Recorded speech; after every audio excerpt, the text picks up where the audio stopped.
ರವಿಕುಮಾರ್ ಅದರಲ್ಲಿ ವಿಕಾಸ್ ಪುತ್ತೂರ್ ಅವರಿಗೆ ಕಾಂಗ್ರೆಸ್ ಸರ್ಕಾರ ಬಂದ ನಂತರ ದ್ವೇಷ ಭಾಷಣದ ವಿಚಾರವಾಗಿ ಒಂದು ನೋಟಿಸ್ ಜಾರಿ ಮಾಡಿದ್ದಾರೆ. ಇನ್ನ ಬಿಲ್ಲು ಜಾರಿಯಾಗಿಲ್ಲ, ಆದ್ರೆ ಜಾರಿಯಾಗೋದಕ್ಕೂ ಮೊದಲೇ ಆ ನೋಟಿಸ್ ಕೊಟ್ಟಿದ್ದಾರೆ ಅನ್ನೋದು ಪತ್ರ ಇದೆ ಸರ್.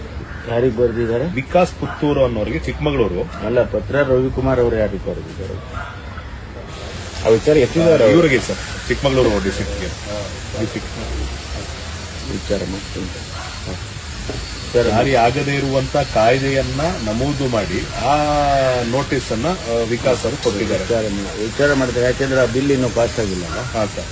ಅದು ಯಾಕೆ, ಅದು ಯಾವ ರೀತಿಯಲ್ಲಿ ಮಾಡಿದ್ದಾರೆ? BNSS ಅಲ್ಲಿ ಇರುವಂತ ಪ್ರಾವಿಷನ್ ಕೋಟ್ ಮಾಡಿದ್ರೆ ಆಗ್ಬಹುದು. ಆದರೆ ಈಗ ನಾವು ತಗೊಂಡ್ಬಂದಿರ್ತಕ್ಕಂಥ ಕಾನೂನು ಅದು ಅಂತಿಮವಾಗಿ ಇನ್ನೂ ಕೂಡ ಗವರ್ನರ್ ಸಹಿ ಆಗಬೇಕು. ಅದಾದ್ಮೇಲೆ ಕಾನೂನು ಜಾರಿಗೆ ಬರುತ್ತೆ. ಅದಕ್ಕೆ ಮುಂಚೆನೆ ಅವ್ರು ಬರೆದಿದ್ರೆ ಅದು ತಪ್ಪು. ಅದನ್ನ ವಿಚಾರ ಮಾಡ್ತೀನಿ.